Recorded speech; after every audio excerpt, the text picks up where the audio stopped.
இது ஃபர்ஸ்ட் மலேசியாவின் செய்திகள் உங்களுக்காக.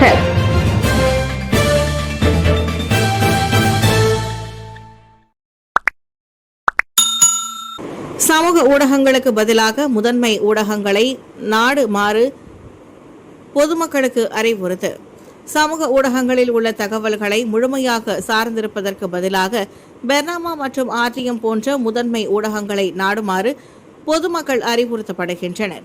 சமூக ஊடகங்கள் தவறான தகவல்களை வழங்கும் அபாயம் உள்ளதால் அவற்றை முழுமையான ஆதாரமாக பயன்படுத்தக்கூடாது என்று பெர்னாமா தலைமை நிர்வாக அதிகாரி டத்தின் படுகா நூருல் அஃபிடா கமாலுடன் தெரிவித்தார். ஊடக நெறிமுறைகளை முதன்மை ஊடகங்கள் பின்பற்றி வரும் நிலையில் அதில் வெளியிடப்படும் ஒவ்வொரு செய்தியும் உண்மையின் அடிப்படையாக கொண்டுள்ளது என்று அவர் கூறினார். சமூக ஊடகங்களை முதன்மை ஊடக தளமாக மாற்றினால் அதன் நம்பகத்தன்மையை உறுதிப்படுத்த முடியாது. அந்த அம்சத்தில் நாம் தவறு செய்வோம். எனவே நான் முன்பு சொன்னது போல் மீண்டும் முதன்மை ஊடகங்களுக்கு செல்வோம். பெர்னாமா ஆர்டிஎம்எல் பற்றி நன்கு கற்றுத்தரப்படுகிறது. ஊடக நெறிமுறைகளை பின்பற்றுமாறு கேட்டுக்கொள்ளப்படுகிறது. செல்லுபடியாகும் மற்றும் உண்மையான தகவல்களை வெளியிடுவதன் மூலம் அதனை செய்யுமாறு அறிவுறுத்தப்படுகிறது என்றார் அவர்.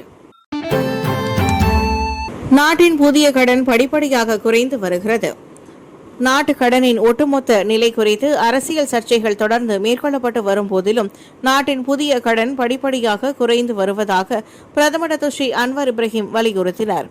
நிதி பற்றாக்குறை இருக்கும் வரை மொத்த கடன் தொடர்ந்து அதிகரிக்கும் என்பதால் புதிய கடன் தற்போது குறைந்து வருவது முக்கியமானது என்று நிதி அமைச்சருமான அன்வார் கூறினார்.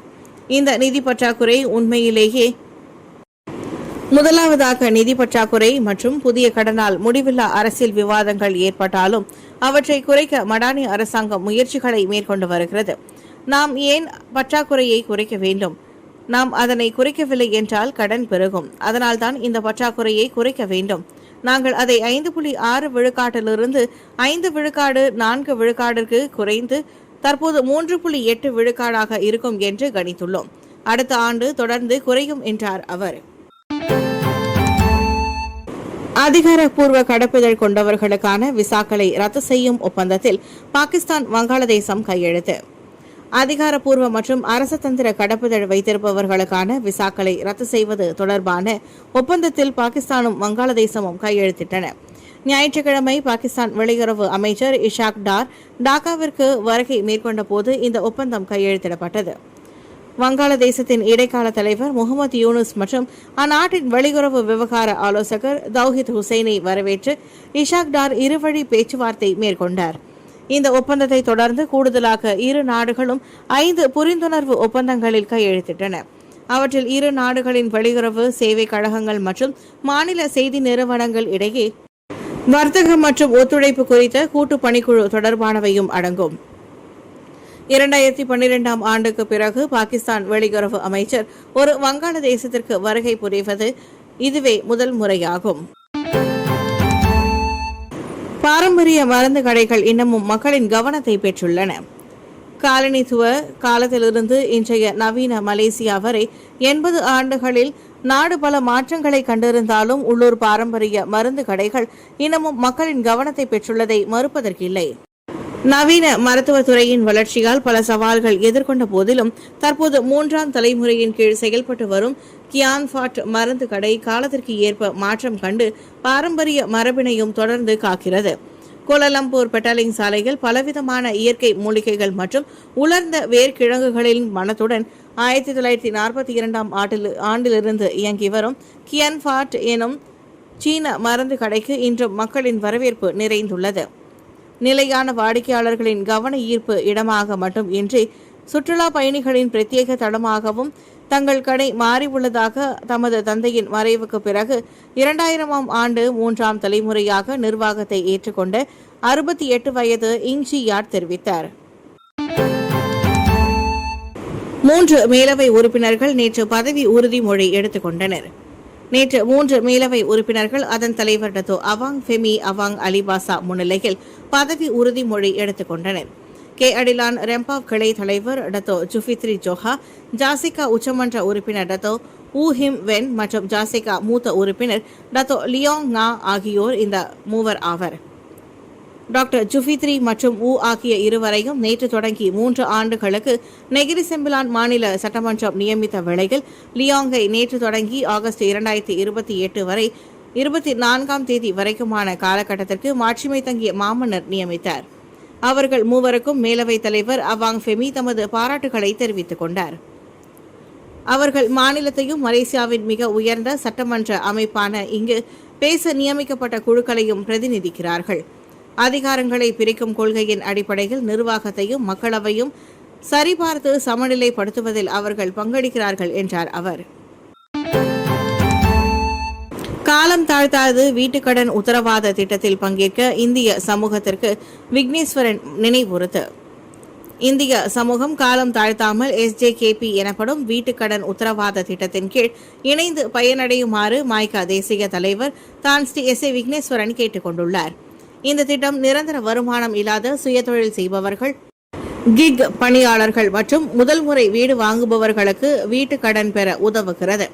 இத்திட்டத்தின் மூலம் அதிகபட்சம் 5 லட்சம் ரிங்கிட் வரையில் வங்கிகள் 100% அல்லது 110% வரை கடன் வழங்குகின்றன. இதனால் வாங்குபவர்கள் முன்பணம் செலுத்த வேண்டிய அவசியம் இல்லை என்பது குறிப்பிடத்தக்கது. மலேசியர்கள் சொந்த வீட்டை கொண்டிருப்பதை உறுதி செய்யும் திட்டத்தின் முக்கியத்துவத்தை பிரதமரை வலியுறுத்தியுள்ளார். எனவே தகுதி பெற்ற இந்திய சமூகத்தினர் இத்திட்டத்தில் பங்கெடுத்து சொந்த வீட்டை கனவை நனவாக்கி கொள்ள முடியும். SJKP திட்டத்திற்கு விண்ணப்பிப்பது தொடர்பில் மாய்கா கிளை தலைவர்கள் பொதுமக்கள் குறிப்பாக இந்திய சமூகத்திற்கு உதவிட வேண்டும் என்றும் விக்னேஸ்வரன் கேட்டுக்கொண்டார். VTA JPJ மூலம் உதவி வழங்க போக்குவரத்து அமைச்சு தயார். தனிப்பட்ட நோக்கம் அல்லது பொருட்களை எடுத்து செல்ல பயன்படுத்தப்படும் அல்லது மாற்றி அமைக்கப்படும் புதிய மோட்டார் சைக்கிள்களுக்கான வாகன வகை ஒப்புதல் VTA செயல்முறை தொடர்பான தகவல் மற்றும் தொழில்நுட்ப உதவியை சாலை போக்குவரத்து துறை JPJ மூலம் போக்குவரத்து அமைச்சு வழங்க தயாராக உள்ளது. விவசாய விளைச்சலை கொண்டு செல்வதற்கு அல்லது இதர பயன்பாடுகளுக்காக 3 சக்கர வாகனங்களை பயன்படுத்த விரும்பும் விவசாயிகள் உட்பட சிறு தோட்ட உரிமையாளர்களும் இதில் அடங்குவதாக அமைச்சர் அந்தோனிலோ கூறினார். 1987ஆம் ஆண்டு சாலை போக்குவரத்து சட்டம் செக்ஷன் 66(1), 1959ஆம் ஆண்டு மோட்டார் வாகனங்களுக்கான உருமாற்றம் மற்றும் உருவாக்கம் மற்றும் பயன்பாட்டு விதிகள் சில நிபந்தனைகளை கொண்டுள்ளது. இந்நிலையில் 3 சக்கர மோட்டார் சைக்கிள் பொருட்களை எடுத்து செல்ல பயன்படுத்தப்பட்டால் அது பரிந்துரைக்கப்பட்ட தொழில்நுட்பத்தை பூர்த்தி செய்யும் சிறப்பு பெட்டி ஒன்று பொருத்தப்பட்டிருக்க வேண்டும் என்று அந்தோனிலோ கூறினார். தீவிரவாதம் தொடர்பில் சர்ச்சைக்குரிய பதிவு, 2 கைது. சமூக வலைதளத்தில் சர்ச்சையை தூண்டிய பதிவுகளை எக்ஸ் செயலியில் பதிவிட்டதற்காக 37 மற்றும் 43 வயதுடைய 2 ஆடவர்களை போலீசார் கைது செய்தனர். முதல் விவகாரத்தில் எக்ஸ் பயனர் ஒருவர் மலேசியா தீவிரவாதிகளால் கைப்பற்றப்படும் என்பதோடு நாட்டில் புரட்சி ஏற்படும் என்றும் பதிவிட்டிருந்தார் என புக்கித் அமான் குற்றப்புலனாய்வு துறையின் இயக்குநர் M. குமார் தெரிவித்தார். 2வது விவகாரம் பிரதமர் அன்வார் இப்ராஹிமின் வீட்டின் மீதான இஸ்ரேலிய தாக்குதல் குறித்து கருத்துகள் குறித்து ஜூலை மாதம் பதிவிட்ட பயனர் சம்பந்தப்பட்டிருந்தது என அவர் கூறினார். சிரியாவின் டமாஸ்கஸில் இஸ்ரேலின் விமான தாக்குதல்களை பிரதமர் விமர்சித்ததற்கு பதிலளிக்கும் விதமாக அந்த பதிவேற்றம் இருந்தது. பொதுமக்களிடையே அச்சுறுத்தல் அல்லது பதற்றத்தை ஏற்படுத்தக்கூடிய அறிக்கைகளை வெளியிடுதல் மற்றும் இணைய வசதிகளை முறையற்ற முறையில் பயன்படுத்தியது தொடர்பில் முதல் விவகாரம் குறித்து விசாரிக்கப்படுகிறது. 2வது விவகாரம் குற்றவியல் மிரட்டல், பொதுமக்களுக்கு பயம் அல்லது பதற்றத்தை ஏற்படுத்தும் வகையில் அறிக்கைகளை வெளியிடுதல் மற்றும் இணைய வசதிகளை முறையற்ற முறையில் பயன்படுத்தியது தொடர்பாக விசாரிக்கப்பட்டு வருகிறது. 2781 இணைய சேவை தரத்தின் தணிக்கை பரிசோதனைகள் மேற்கொள்ளப்பட்டுள்ளன. இவ்வாண்டு ஜனவரி தொடங்கி ஜூலை வரை 2781 இணைய சேவை தரத்தின் தணிக்கை பரிசோதனைகளை மலேசிய தொடர்பு மற்றும் பல்லுலக ஆணையம் MCMC மேற்கொண்டுள்ளது. அதில் நாடு முழுவதும் 815 இடங்களை உட்படுத்திய சேவை வழங்குநர்களுக்கு சேவை தரத்தின் கட்டாய நிலைகளை பின்பற்றாத 1684 உத்தரவுகள் பிறப்பிக்கப்பட்டதாக தொடர்பு துணை அமைச்சர் தியோனி சிங் தெரிவித்தார். அதிகமான முடிவுகள் MSQS தர நிலைகளின் கீழ் பதிவு செய்யப்பட்டிருக்கும் நிலையில் புகார்கள் மற்றும் பொதுமக்களின் தரவுகள் மூலம் தணிக்கை இடங்கள் அடையாளம் காணப்பட்டதாக அவர் கூறினார். திருப்தியான இணைய சேவைகளை வழங்க தவறும் தொலைத்தொடர்பு நிறுவனங்கள் மீது விதிக்கப்படும் கண்காணிப்பு முறைகள் மற்றும் அபராதங்கள் குறித்து நேற்று மக்களவையில் பெர்மதாங் பாவ் நாடாளுமன்ற உறுப்பினர் முகமது ஃபவாஸ் முகமது எழுப்பிய கேள்விக்கு அவர் அவ்வாறு பதிலளித்தார்.